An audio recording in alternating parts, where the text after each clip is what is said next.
Comment acheter des mini-figurines Lego Star Wars ou autres licences d'ailleurs? Et est-ce que Bricklink, c'est vraiment le meilleur moyen? C'est pour moi la référence. En tout cas, on va en parler parce que tu me posais un peu la question et je me dis que c'est bien d'en faire une vidéo un peu. Je vais un peu vous faire mon guide d'achat.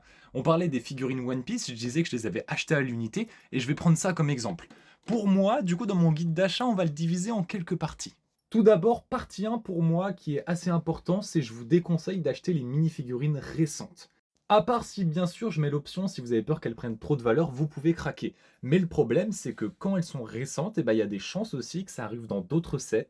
Je vais prendre l'exemple du Capitaine Rex du Venator UCS, qui est arrivé dans un Microfighter, et du coup, sa valeur de revente s'est cassée la gueule.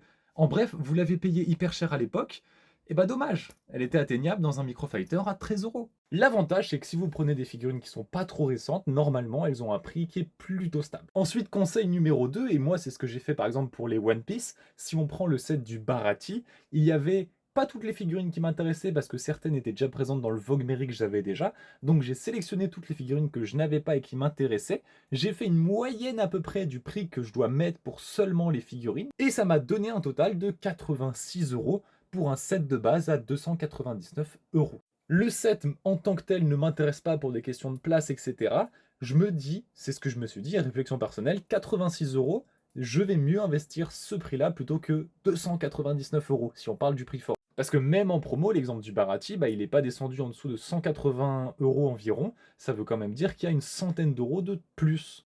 Voilà, par exemple, pour moi, pourquoi ce calcul est intéressant. Il y a des fois, vous remarquerez que si vous faites le calcul, et ben genre, ça se joue à 10 euros. Pour 10 euros de plus, vous avez le set entier. Et là, c'est vrai que la question peut se poser. Là, pour 100 euros, j'ai trouvé que c'était pas intéressant pour moi. Donc, troisième conseil, selon le prix que ça vous calcule et selon votre envie personnelle, tournez-vous plutôt vers le set, quitte à même revendre le set sans les figurines, ou vers les figurines.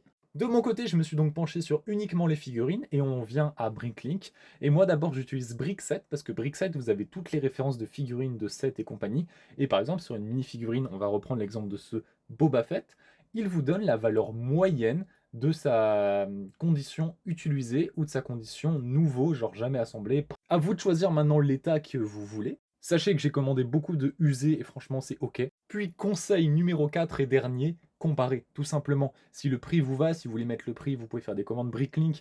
Et sinon, pour être malin, traînez sur internet, traînez sur Vinted et compagnie, fouinez les bonnes affaires.